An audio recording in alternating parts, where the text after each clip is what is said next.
Okay, we are live, and good evening, everyone. We've got a great 8 p.m. Highly live and empowering and chat on Know Your Boobs, which a lot of people are going, oh, what kinky stuff are you up to now? But it's not. It's a very important topic for all women out there, and actually men, because I know a lot of friends who have found the lumps because their partners have found the lumps or seen the lumps or noticed something. So actually it's sort of something that this is for men and women to listen to. But we've got two extraordinary females who are going through their own cancer journeys, and they will join us at the end after the legendary Dr. Nick Plowman, one of the UK's leading oncologists, breast cancer specialists. You've been working in this for 40 years, haven't you?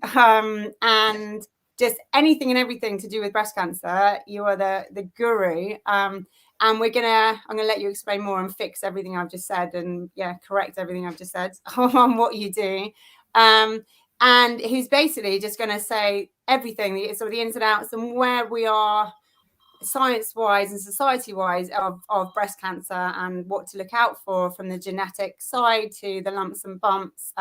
So I'm going to leave Nick to fire away and take the female folk out of the screen. And any questions anyone has, just feel free to post in the comments. And then when Nick finishes, we'll, if there's any questions, we'll address them. And then Amanda and Fiona will come in to have a little, just a general chat of their story and the daily dealings with it, and living and being mums, and sort of all the anxiety side of it all that, fills all of us mums with, well, what happens if this happens to us, and that's it, and how do we get we're going to leave kids, we're going to leave husbands, we're going to leave all that kind of side of it. So it's going to be a gritty, and these two are very open and honest.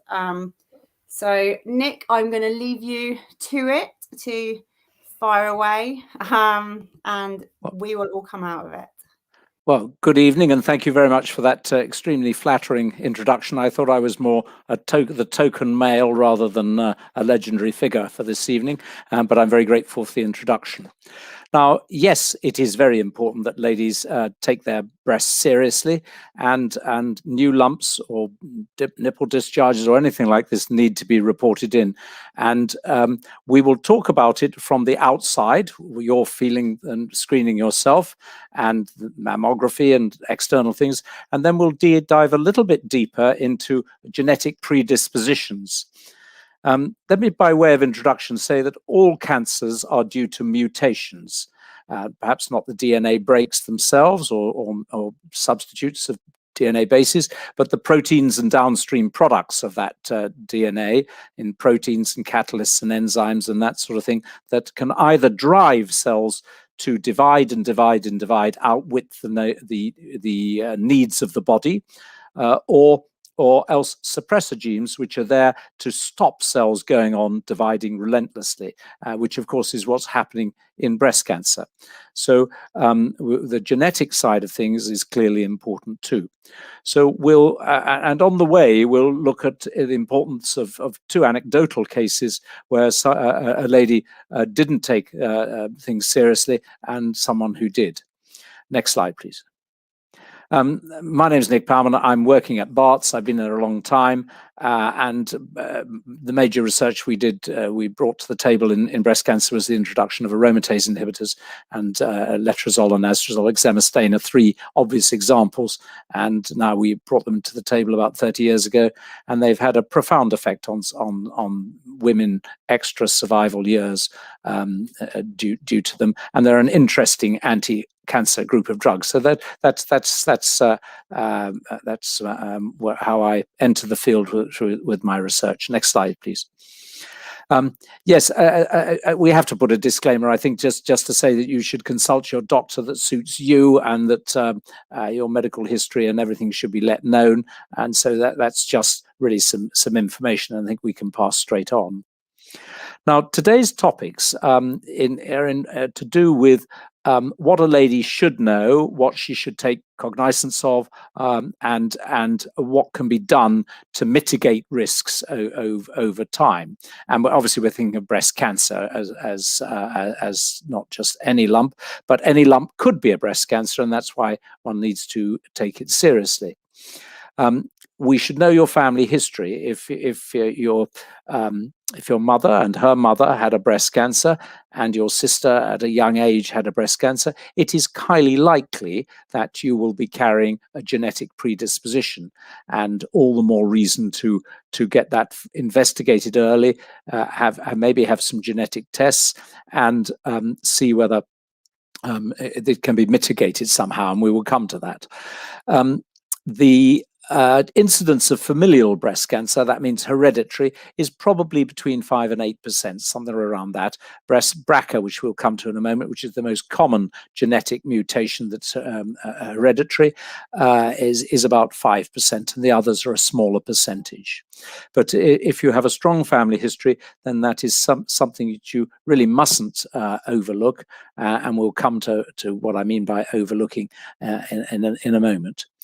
Not all, say, for example, BRCA mutations are variants that carry that predisposition, and there is now a developing library across the world to see what gene mutations within a particular gene carry that risk and which ones are, to all intents and purposes, inactive with regard to that risk. And that's a very important point, because obviously there are a lot of implications if you carry a BRCA gene, but if it's a variant which is known from experience from the library not to predispose to, say, breast and ovarian cancers, then that is equally important to know also. And how to be proactive, at what age do you become proactive, and then if you do have a genetic predisposition for your daughter, is she predisposed, or even your son with BRCA2, we will touch on.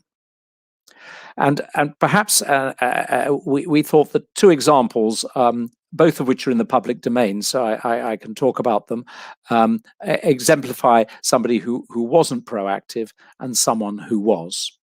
Next slide, please. Actually, just before the next slide, as we say, no, just for it. There are factors that you cannot change. Getting older, breast cancer is commoner in older women. The genetically predisposed actually tend to get a breast cancer at an earlier age, and that takes up those first 3 bullet points on the left, and the family history. Race and ethnicity does play a role. If you take a Southeast Asian population, they have an overall lesser risk than a Western population of developing breast cancer. So that's race and ethnicity. Being taller, I've never really understood it, and it could be to do with growth factors that are involved with development. Dense breast tissue has become recognized as not a high risk factor, but a risk factor. And indeed, there's a famous medico-legal case in the United States where in one state, a lady successfully sued for not having been informed that her breast tissue was dense, and later she developed a breast cancer, which she said she would have taken more care about screening for had she known. So dense breast tissue is a weak predisposing cause. Some benign breast conditions, atypical ductal hyperplasia, for example, is pre-neoplastic. It can lead to breast cancer, although most of the common fibroadenomas, which are the commonest benign breast tumors, are benign and not precancerous. A long menstrual life, starting menarche early and finishing, going through menopause late, has been shown to slightly predispose to breast cancer. And having radiation to your chest does. Let's think of the circumstances that arises. Children with Hodgkin's disease often are cured by some radiotherapy to the chest, and there's a slight splash of dose to the breasts, and that significantly increases the incidence of breast cancer in later life. And obviously other radiation incidents, Chernobyl, for example, people in the very much periphery of that, there was a higher incidence of breast cancer. So exposure to ionizing radiation can similarly predispose. But most of these are marginal. Now we're going back to our two examples. This poor lady is a well-known pop star, and she ignored her symptoms. She later says, sends this message that I ignored my symptoms and my family risk factors, and she gives a message out to others: don't let anything get in your way. Get checked out. And I think that's a telling tale. This poor lady died and issued that message to everybody beforehand. And I think we'll try and put some flesh on the bones of that as we go through this lecture. Next one, please. Now, carrying the BRCA gene is, as I said, 5% of breast cancer is caused by BRCA carriers, and this is a mutant in a DNA repair gene. And as I alluded to at the beginning of this talk, if you have mutations in genes whose job it is to repair DNA faults or to suppress DNA repair, then these genes tend to increase the risk of cancer. Why? As cells divide, there are always some DNA faults during mitosis, cell division, and there are enzymes and guided by genes that repair those. And if you get a fault in that, you're much more likely to accumulate mutations in the base genome of breast epithelial cells, and so predisposed to breast cancer. Now, this lady, well known to everybody, went public saying that she had carried the BRCA gene, the BRCA gene mutation, and it was not a variant of unknown significance. This was one that was known to predispose. And she took a preactive stance, and she underwent a double mastectomy and removal of both ovaries, because this gene has a predilection for causing breast cancer. It also is an instance of pancreatic cancer and other cancers, but it's notably breast and ovaries. And she had a double mastectomy and bilateral ovarian resection prophylactically, that is, to mitigate the risk. And she remains well. Now, I don't remember the age 56. Well, most ladies with BRCA will have careful monitoring in their reproductive ages, and then following their finishing their family, then they will consider double mastectomy and bilateral oophorectomy, and that is what we recommend at that age. So here are two examples of a lady who took the situation very seriously here and underwent what was brave enough to undergo what is quite mutilating surgery, if you will, but for good reason. And we have a lady who didn't, who decided to go it alone, if you like, and unfortunately suffered. So here are the two examples. So let's look at breast cancer risk, and family patterns that raise flags. More than one relative of the same cancer with the same type of cancer, that suggests a risk. And similarly, you could say it for colon cancer, people who get multiple polyps and which can lead to cancer of the bowel. I mean, if more than one relative has that, I mean, you certainly put them on a bowel screening program, colonoscopies and that sort of thing. So it's not just confined to breast cancer. A family member with cancer atypical for their sex. So BRCA2 gene mutations predispose to male breast cancer. So there's an example there.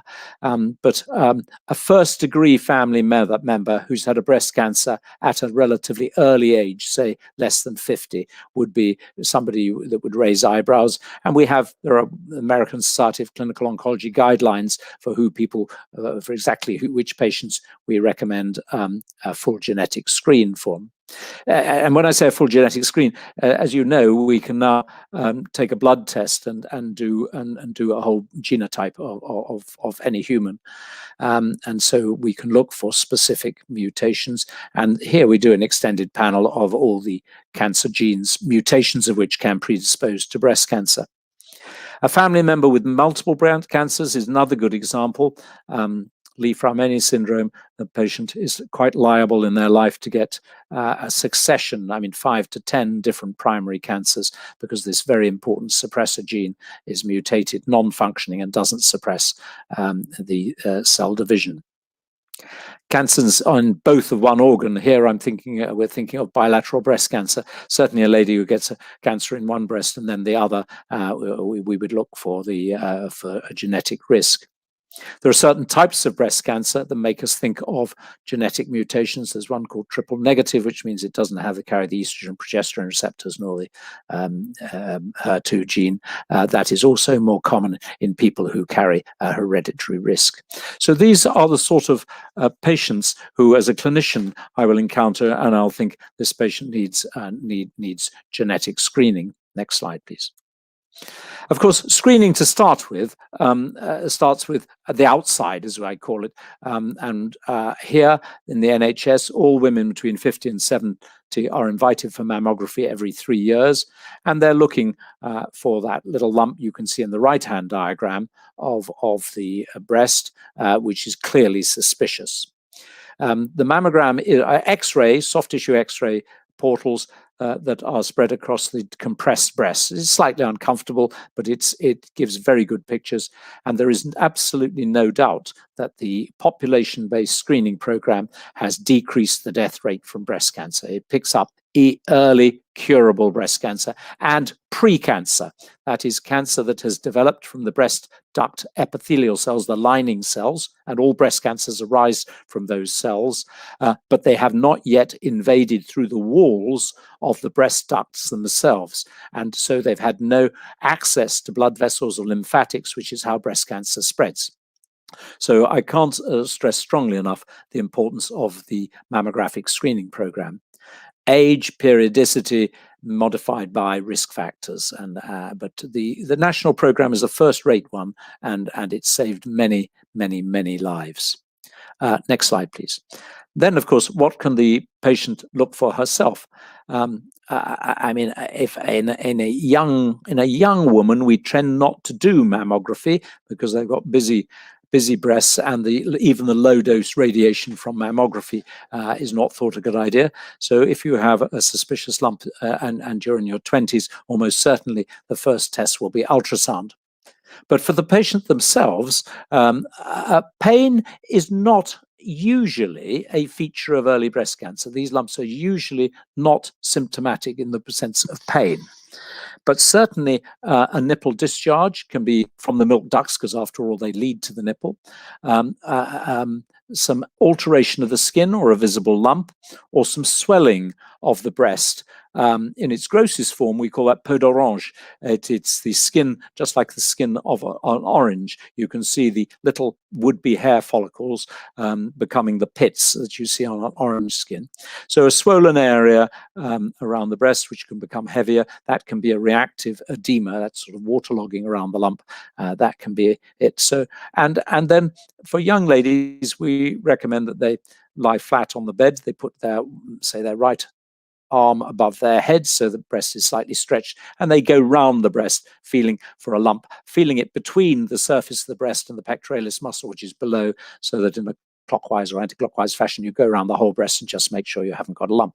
So those are what we recommend for young ladies. And if they get a lump, then the first investigation then is by ultrasound, which is a very accurate technique. But these are the signs of that should bring a patient to medical opinion. And then mammography for older ladies and ultrasound for younger ladies are the first imaging investigations. Next slide, please. Okay, let's talk about the BRCA gene. It's the most common predisposition gene, a mutation of which leads to a variety of cancers. And in the first bullet point, we've got them there: breast, ovarian, colorectal, and BRCA2 predisposes in men, obviously, to prostate cancer. And there are other ones. I mentioned pancreatic, for example, and actually on the left-hand side of the page, I see that it's on that figure too. The incidence, if you carry BRCA1 mutation, then there's a 56 to 65% chance you will get a primary breast cancer in your lifetime, and a similar sort of statistic for ovarian cancer. If you've had one breast cancer and you carry a BRCA mutation, your chance of getting a breast cancer in the other breast rises to more than 90%. So 85 to 90% at least. So one breast cancer, and it may well presage one in the other breast. And that is why the mutilating operation, if you will, of bilateral mastectomy and bilateral oophorectomy are recommended, usually when the lady has passed reproductive age. And of course, in this particular case, immediate reconstruction can be allowed. Sometimes we don't do it because we want to make sure we've got rid of the breast from the chest wall, breast cancer from the chest wall, and so we don't do immediate reconstructions. But the ladies with the BRCA genes can have immediate reconstructions with very good results. We all carried, now what's the second bullet point? We all carry genes that are normally protective against cancer. And that's what I was saying. They're normally, we call them homeostatic mechanisms that stop cells from going on dividing willy-nilly. These genes correct any DNA damage. They're good for DNA repair, and they also prevent cells dividing relentlessly. I mean, let's take an example of that. If I scratch the skin on the back of my hand and cause a defect, the cells immediately upregulate their division, divide more and more because they need to repair the defect. But here's the important point. Once they've repaired the defect, they then go back to their basal turnover and don't go on dividing. And it's dysregulation of these homeostatic mechanisms that leads to cells going on dividing relentlessly. I think the third bullet point we've covered so far. And the fourth bullet point is the BRCA genes are the exemplar, the best example of genes that predispose ladies to cancer of both breast and ovary. Next slide, please. There are now a lot of companies that are offering genetic screening, some of them at very low cost. But in general, the value, I mean, the quality of the genetic screen is proportional to what's charged. And at present, I don't get paid by the company at all, but I'm using Myriad as a good company that will do assess risks. They have different panels, and obviously in this audience, we'll be looking at the breast cancer risk panel of genes. But there are other ones, and people who are concerned about a risk because there are a couple of members of their family in the first or second generations back who've had cancer at an early age will want a general risk score. So there are various panels out there. Some of them are quite inexpensive, but they're not as comprehensive as others. And so the selection of patients, I wouldn't advise everybody to go out and get a risk score, but there are definitely ladies who've got family members going back a generation or two who might have something unusual, who might want to investigate further. And that, I think, is I probably missed some important things out, but please bring them up in discussion. Those are my thoughts.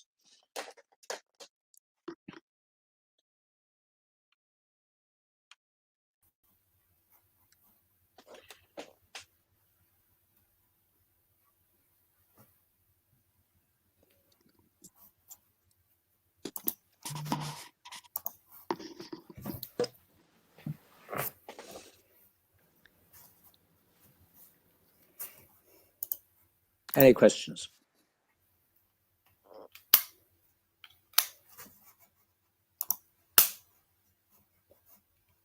Mute. It's my friend. No, she's not on mute. There's nothing wrong with her side. Okay. Just tell them you can't hear them. I'm sorry, we can't hear. Are you on mute? right? Now we can. Cute stuff. Now we can. Sorry, it's Yeah, because I okay. had screaming children in the background that I had to get up and go and deal with. So no, that was brilliant. Thank you. And hard hitting. Everyone saw my lips moving for about 2 minutes just then. But I would, for Amanda and Fiona, was there anything that jumps out? We'll get to your stories in a minute. Any questions or any points that you want to ask, Nick? Yeah, it was really informative for me. Thank you, Dr. Plowman. It was really, really informative.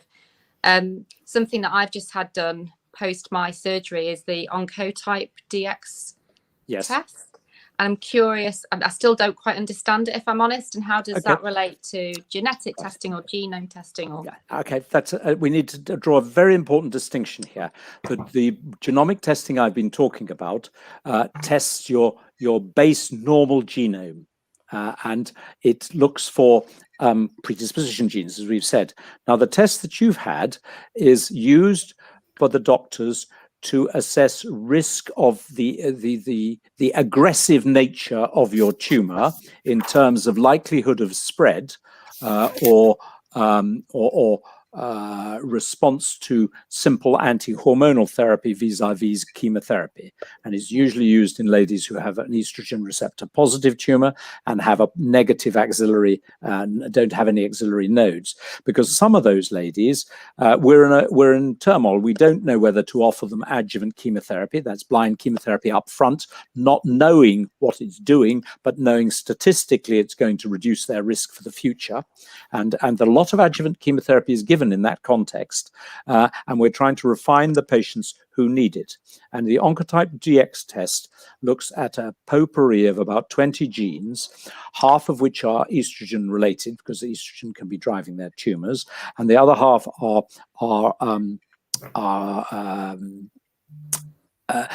doing with the innate aggressive nature of the tumor, the predisposition to dividing fast and spreading. And if a patient has a high Oncotype DX score, then chemotherapy is usually recommended as adjuvant therapy. That's the blind chemotherapy after surgery to reduce risk, over endocrine. That's anti-hormonal treatment like tamoxifen or letrozole. And there's a flipping point where you recommend chemo versus not. So that's to tell us how aggressive the patient will be. One of the observations that I had, and I'm not sure that necessarily it's sort of spoken about a lot. I'm not a breast cancer patient, but I am a cancer patient.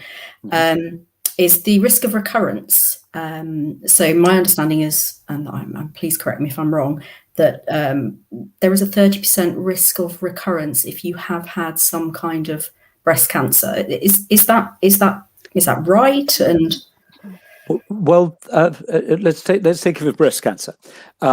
The risk of recurrence can be assessed now from the tumor size, the grading of the tumor, that's whether it looks aggressive down the microscope, lots of mitoses under high-powered field, whether the lymph nodes are involved or whether there's anything further afield, and the size of the primary, if I didn't say that. So those are rough and ready, but quite working utilitarian characteristics that we can easily obtain to give a risk factor for the future. The Oncotype DX test, which we've talked about just now, refines that in a certain way. And the word I was looking for is the proliferation genes and the estrogen-driven genes are the most important components of that help us refine. But the other ones are really important. I mean, as somebody with more axillary lymph nodes that is involved at mastectomy is more at risk than somebody with none, and you'd be more inclined, mandated, I would say, to give adjuvant chemotherapy to that patient group. So there's that. The other thing is the relapse, the times of relapse.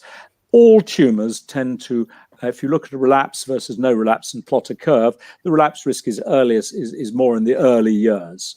And for some tumors, say testicular cancer or high-grade lymphoma, if they haven't relapsed by 3 years, they're not going to relapse because they're an aggressive phenotype. They will declare their relapse by dividing fast in the first 3 years. Sadly, that's not the case with breast cancer. Whilst the majority relapses occur in the early years. There's a tail, and there is a very much small proportion, but there is a proportion of patients. There are a proportion of patients who relapse at 10 years or even beyond that in the second decade, and those patients will undoubtedly on Oncotype DX tests have a low score.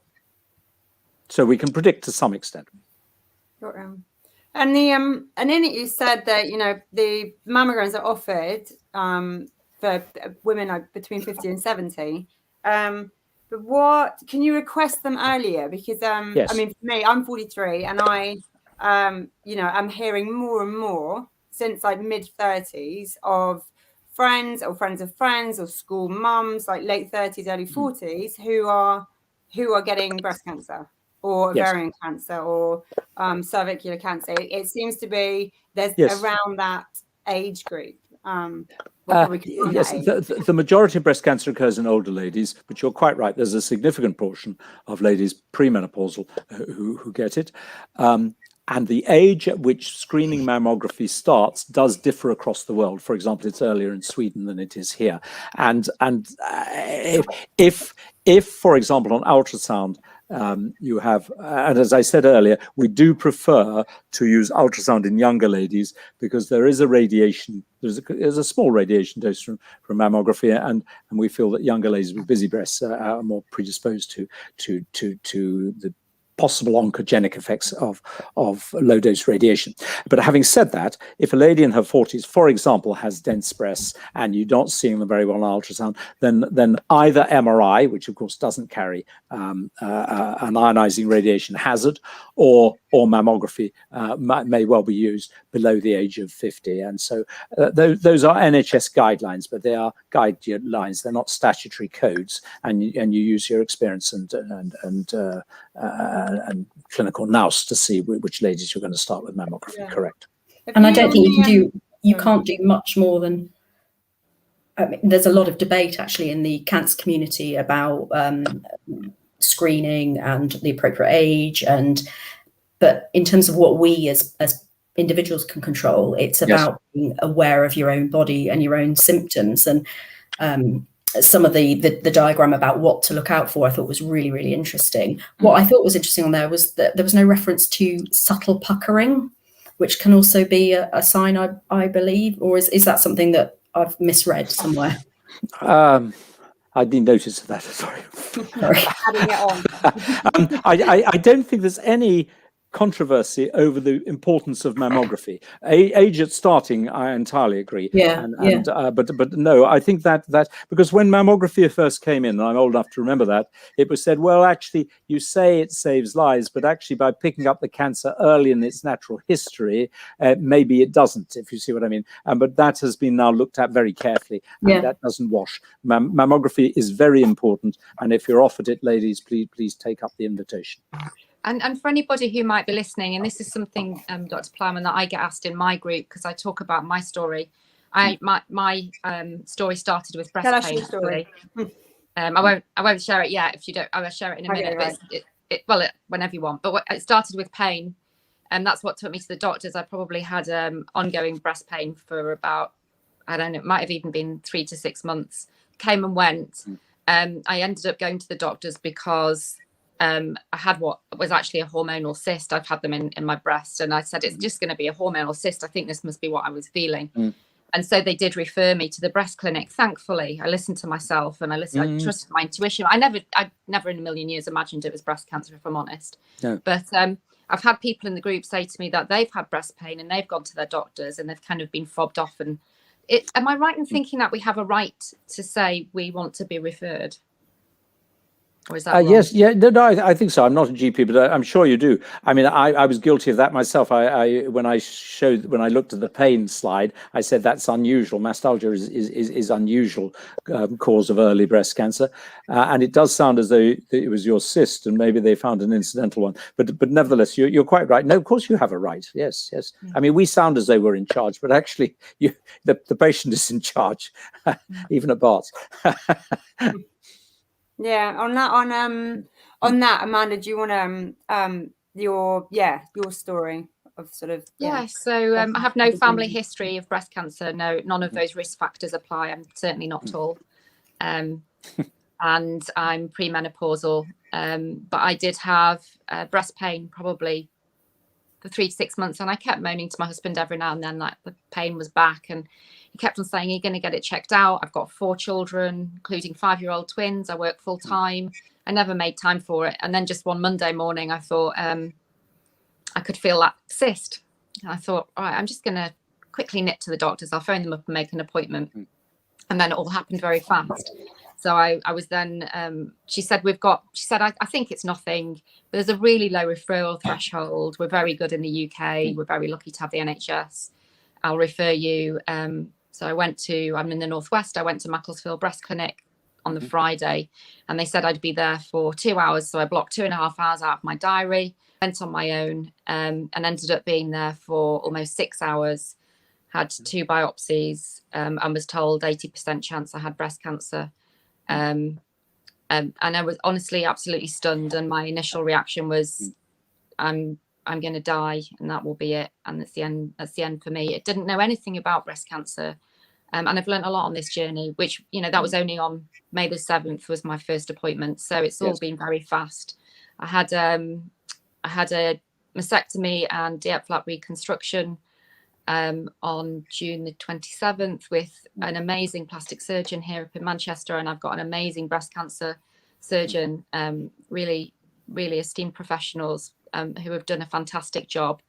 But I still have a bit more surgery to go to redesign my belly button. I've got a nice flat stomach now after twins, which is the silver lining. And is this the picture you're about to show? Oh, I hope not. I hope no one's got a picture of that. And I need my nipple reconstructed. So sure. Okay. Well, plastic surgeons are very good at that nowadays. Going back to the beginning, the GP did right, and it was the lump that caused her to refer you in. It was. The GPs now have, and I think it's a very good maxim. They have what they call red flag symptoms, and a single lump in the breast is it, and coughing up blood or passing blood in your urine or something like that, and the other red flags, and they adhere to them. And then I have to say, I think the quality of breast cancer, breast screening services and diagnostic services across the NHS is very good. I mean, ours at Barts is good, but so are all the other hospitals around London, and I'm sure up in Manchester where you've got the Christie and those hospitals, it'll be very high standard. I did end up going private. I had private healthcare, and I didn't realise I could go and get a private scan. Actually, in the first instance, I could have gone straight away private. Never crossed my mind. It turned out I had 3 early stage tumours towards the back of my chest wall, so it was nothing I could have felt. Invasive and non-invasive and pre-cancer. But we've caught it very early, and I'm going to be fine. That's the yes. Well, if you've had the Oncotype DX, you have to be no negative. My score was 10. Yeah, that's very good, very good. The other thing to say is, yes, of course, we all do private practice, but the quality of NHS practice is very good. So you don't feel you have to go necessarily private. My plastic surgeon also is, she does NHS as well, primarily NHS. Yes, I just not to worry, ladies, you need to go. The NHS breast screening and breast cancer practices are first rate. We at Barts offer all the most modern treatments that are available in any other sector, the private sector or anything. So I just be reassured, the NHS is very good. Yeah. And are you, because obviously there are all the controversy of the reports, the last 18 months of sort of massive cancer crisis and massive queues and months for referral, and there are timelines that we have to meet. You have to have the patient diagnosed and treated within. There's one 30-day guideline barrier, which has to be beaten, and there's a 60-day one. I can't give you the details, but no, that's written in written down, and we have to obey it. And if I'll be brought a patient at Barts and say this patient's about to overrun a guideline, and you have to there's usually a reason for it. The patients decide to go on holiday or something, but sometimes it's our fault. But you have to get patients done properly diagnosed and on treatment within 30 to 60 days. I can't remember exactly what the two levels are.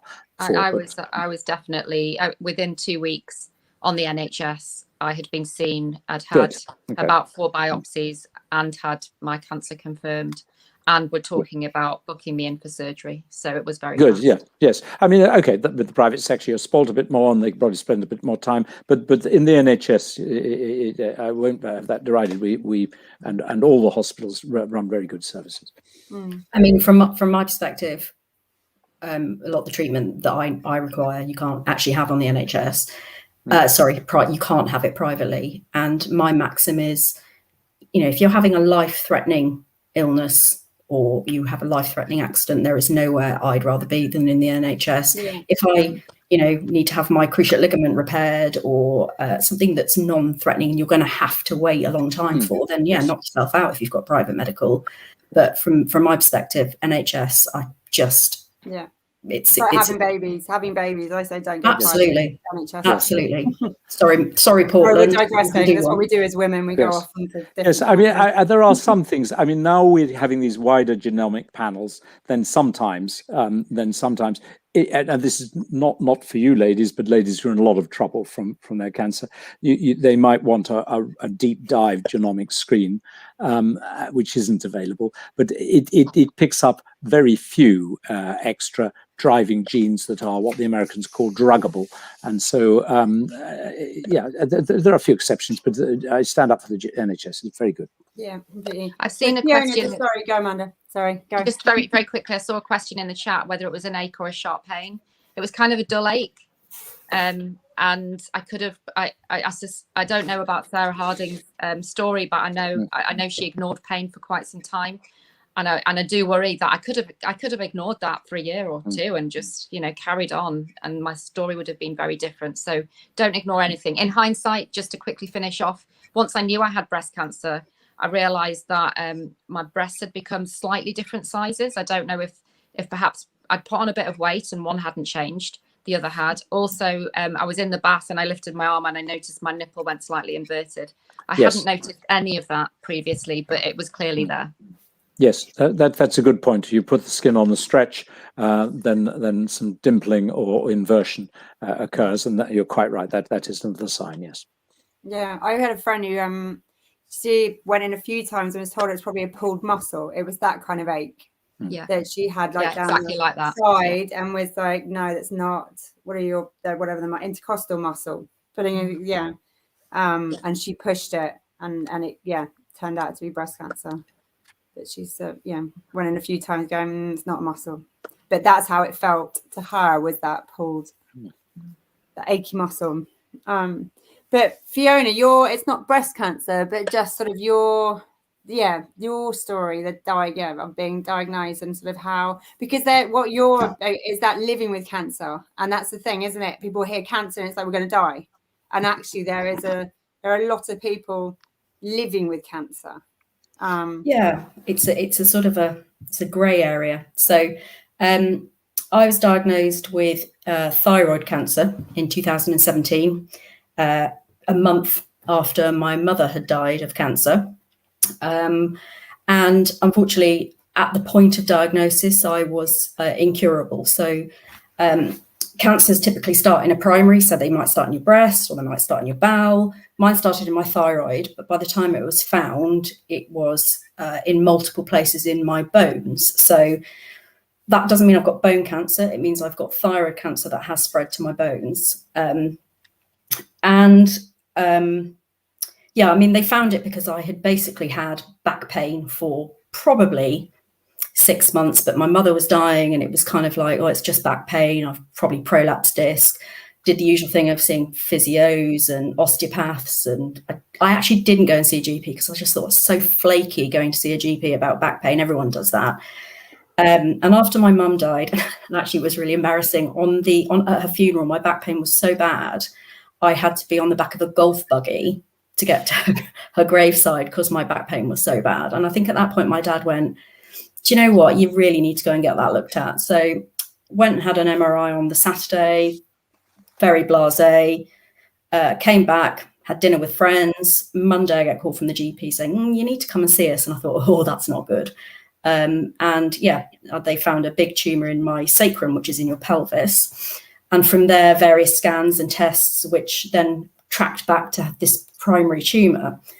And I think one of the things that all of us have alluded to is about knowing your own body. So for probably 6, 7, maybe even 8 years before that, I had been diagnosed with depression, bipolar disorder.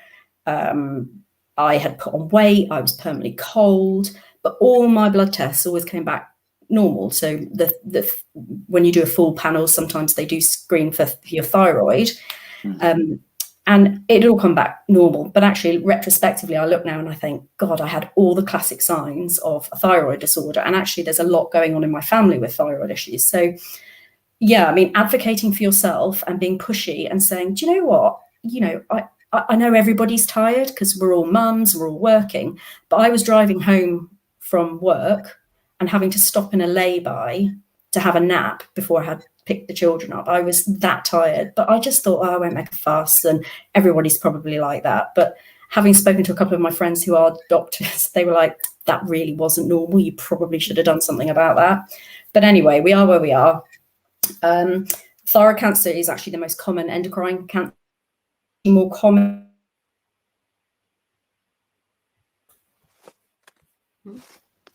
There is an argument that it's increasing because we're finding it more just incidentally. So you might go on for a scan on your neck if you've got whiplash and they find a tumour on your thyroid, which is sort of here in your body. But actually, most thyroid cancers have a really good prognosis. It's kind of a 98% cure rate. It's, you know, people get really arsey when people say this, but actually, if you were going to get a cancer, thyroid cancer is actually, you know, one of the better ones. But obviously, in my case, my cancer is incurable. In terms of what we've talked about today, in terms of genetics, it's a really interesting one. I actually paid to have testing done on my tumour. And it turns out that I have what they call a somatic mutation, which is where the mutation is only based in my tumour. It's not sort of systemic. It's not what they call germline. And I actually have an ATM mutation, which Dr. Nick referred to, which actually is a pretty grim mutation to have because it doesn't really like radiation, and it's all about DNA repair. But I won't go into that because I'm getting well past my biology GCSE. So I've had various treatments. I've had surgery. I've had radioiodine therapy, which is, again, not ideal because it's iodized radiation, which, again, Dr. Nick referred to as something kind of you want to avoid if at all possible. But unfortunately, my tumour is what they call poorly differentiated. So when you look at it under a microscope, it doesn't look particularly like thyroid cells. They look a bit sort of random, to be honest, and that makes treatment harder. So I'm now on a drug called lenvatinib, which is quite a new generation of drug. And it was only licensed for thyroid cancer a few years ago.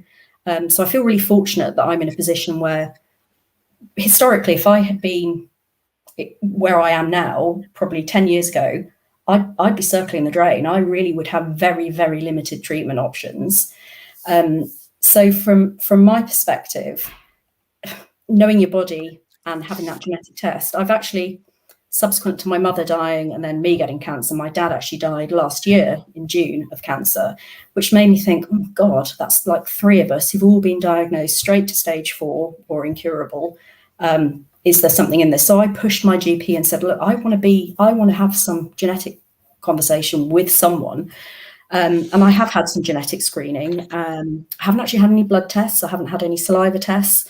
But in conversations with genetic counsellors, there is no, other than the fact my mum and my dad have all died of, not me yet, but my mum and my dad have died of cancer. Actually, their cancers, my dad was lung and he was a smoker. My mum was esophageal and she just basically loved drinking and eating. She had a good life. And theirs was lifestyle cancer. So there's probably something for me that I've just been incredibly unlucky. But that doesn't necessarily mean that, for me, I wanted the genetic testing really to understand whether I'd passed anything horrific to my kids who are 8 and 11. So, I mean, that's a bit about my story. I haven't ever asked for a prognosis. A lot of thyroid cancer patients, people always say, you'll probably die of something else other than thyroid cancer. Because I have what they call distant metastases, so they're in my bones, and my treatment, I have a poorly differentiated tumour, thyroid cancer probably will kill me. When I've never really asked. I mean, I have Googled the bejesus out of it, so I'm aware, but statistics, you know, they are historical. They don't necessarily factor in current medication. I'm really well at the moment. I have a great quality of life, bar a few unpleasant side effects, which you probably don't need to know about. So you can live well with cancer. You can have a life. You can be a mum.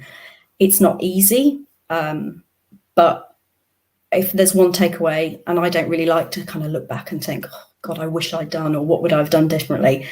All I would say to any of you is, if any of you are concerned about something, don't stick your head in the sand and just be ballsy, be pushy, and get what you need, because it might save your life, basically.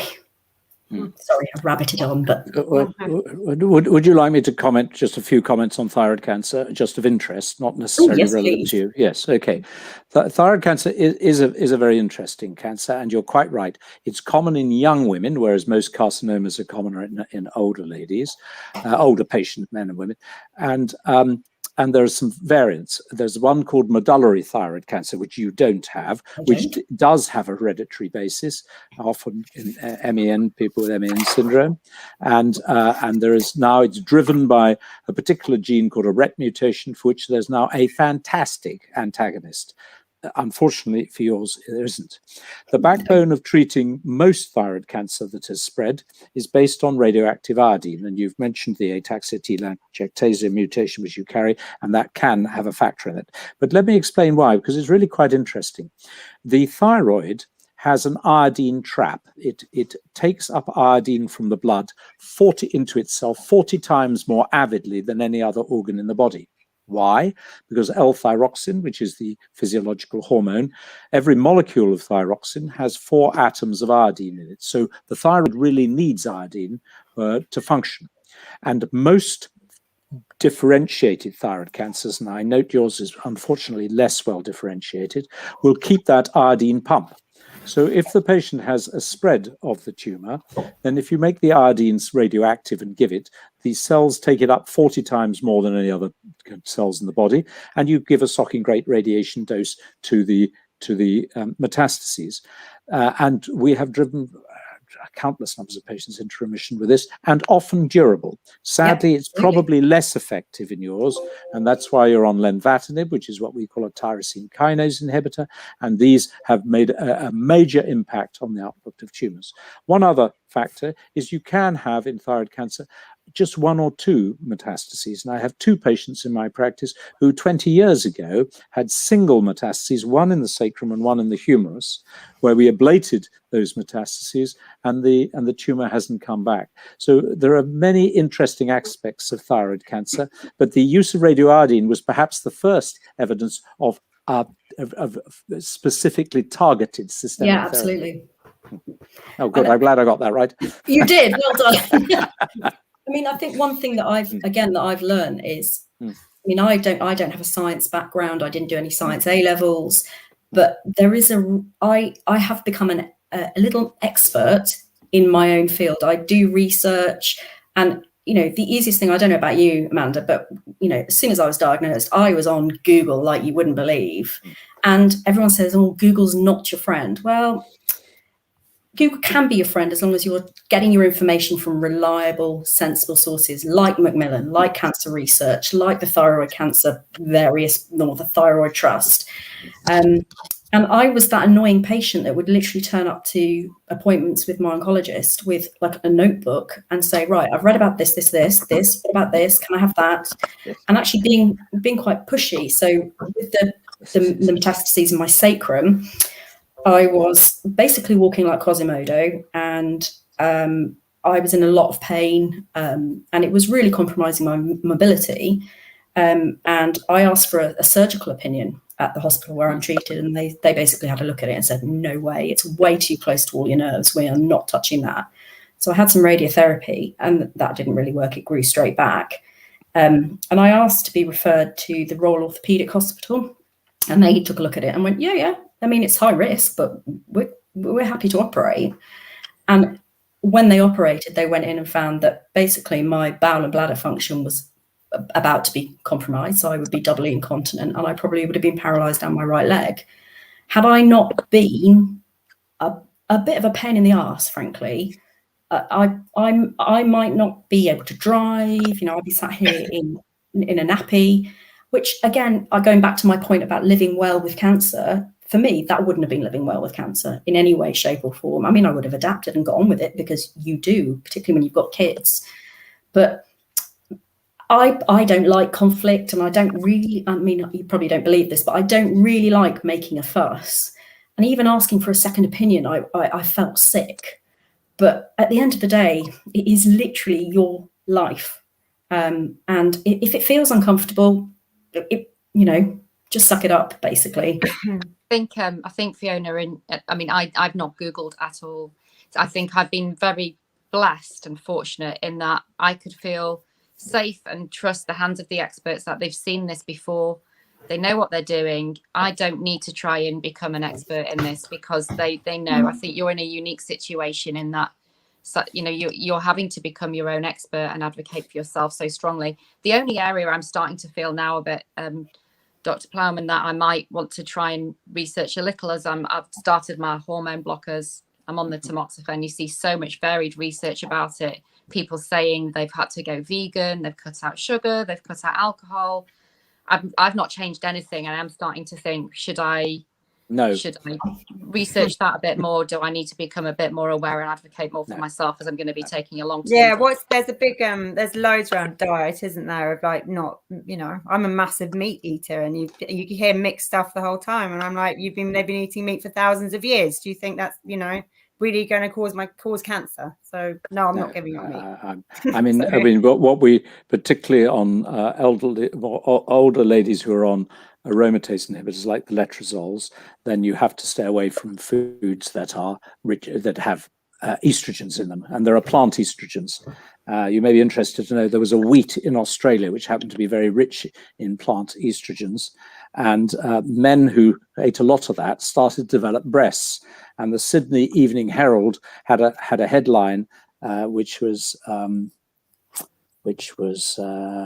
did it go? It said, anyway, bread makes male boobs, or something like that, and it was to some extent true. Now, the point of that is that it shows that plant estrogens are bioactive in the human, and so if you've got an estrogen receptor positive breast cancer, which you have if you're on tamoxifen, then all the more so with the aromatase inhibitors, you don't want to fill your blood up with exogenous estrogens from the outside world.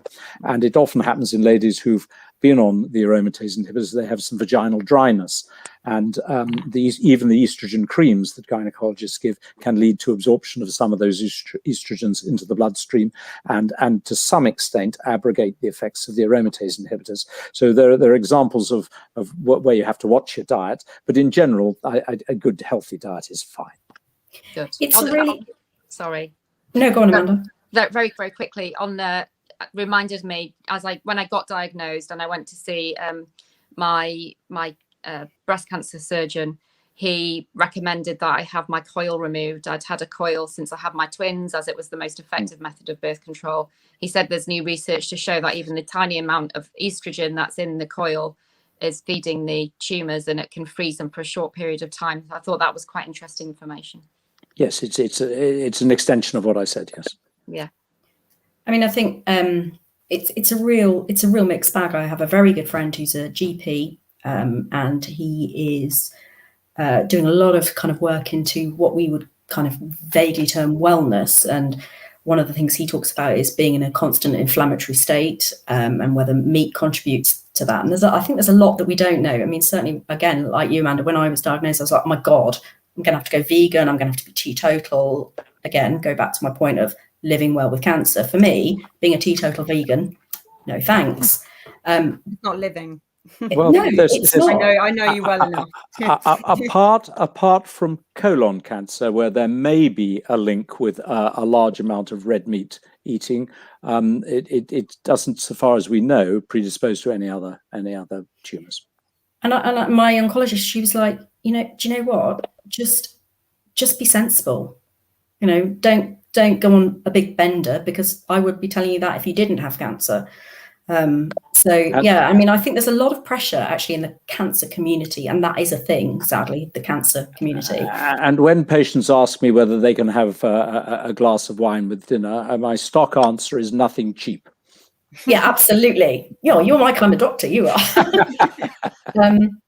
There is a lot of pressure in the cancer community to suddenly start running marathons and, just really living and making your bucket list and all this. And for me, I kind of do feel a bit of pressure that, am I maximizing the time I have left on this planet? But actually, most of the time, I just get up, I take the children to school, I hoover, clear up the house, etc., etc. And it is just, but I'm in a very fortunate position where I'm not I don't have an aggressive breast cancer that's probably going to end my life in the next 2 to 3 years. So I do have this sort of, although living in this grey area of how long have I got is sometimes really hard, because, when someone says to me, oh, brilliant, why don't we plan a holiday for 18 months time? I kind of go, I almost don't want to tempt fate. But you also just do have to put one foot in front of the other, because the kids, as much as my kids know I have cancer, but most of the time they don't care. They want to know, can I take them to football? And I think this pressure to sort of be the model cancer patient and not drink and be teetotal, I think, you just have to do what's right for you. Yeah, I agree with you. I recommend patients to eat a normal, balanced diet and lead a normal life, and go back to work. I mean, it's part of normal life. Sitting at home thinking you're unlucky is not going to help matters. I think get on with life. That's what I think. Yeah, and just with someone sent a message in about men, how men having breast cancer, is it, like, how common is it? Should they be checking? It's 1 or 2%, and well, it's easy to feel a male has a small breast, and I mean, just if you feel a lump there, of course you've got to go in. But it's usually confined to the hereditary predisposition mutations, like BRCA. BRCA2, interestingly, much more higher risk than BRCA1. So the place of the mutation in the gene, that's an example of the predisposition changing. It's very unusual, but it happens. They are almost always strongly estrogen receptor positive. So the drugs we've just been talking about, the tamoxifen and the aromatase inhibitors, very important in the management of male breast cancer. And there's no point in conserving the breast; they will get mastectomy. Yeah, one of the things that I did think about while you were talking, Dr. Nick, was there's a fantastic lady called Dr. Liza Riordan. I'm not quite sure how you say her surname. Riordan, yes, I know. Yeah. Yes. And she's a consultant breast surgeon, but she's also a breast cancer patient, and she's just undergone a recurrence. And she's done a 4-part video that is available on her Twitter handle, where she shows women how to examine their breasts. I mean, she's not naked, but she then talks about, you stand in front of the mirror. And for me, that was an absolute game changer, because I sort of have a cursory glance in the shower, and I had a breast cancer scare last year.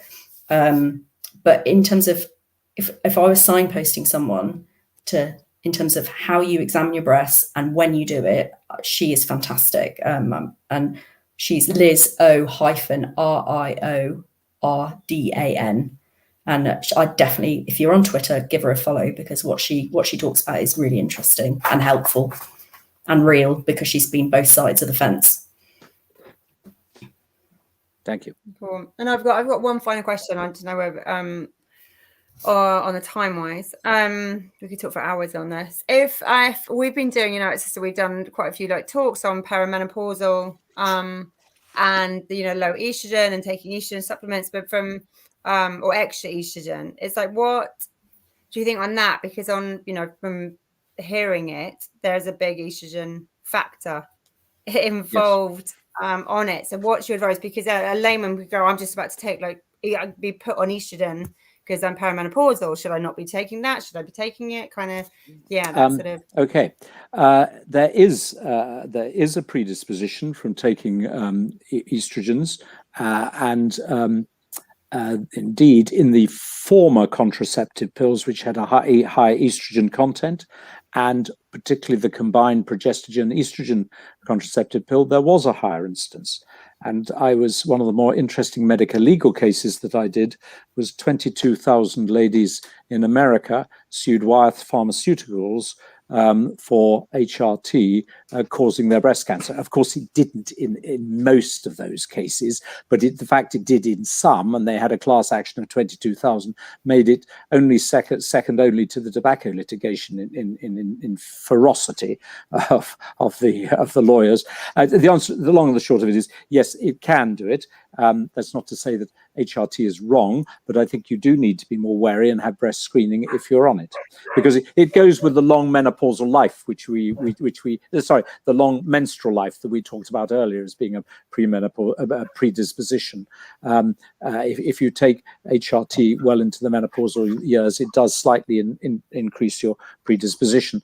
The more modern lower dose estrogen-based contraceptive pill is less likely to predispose, but it is a consideration, yes.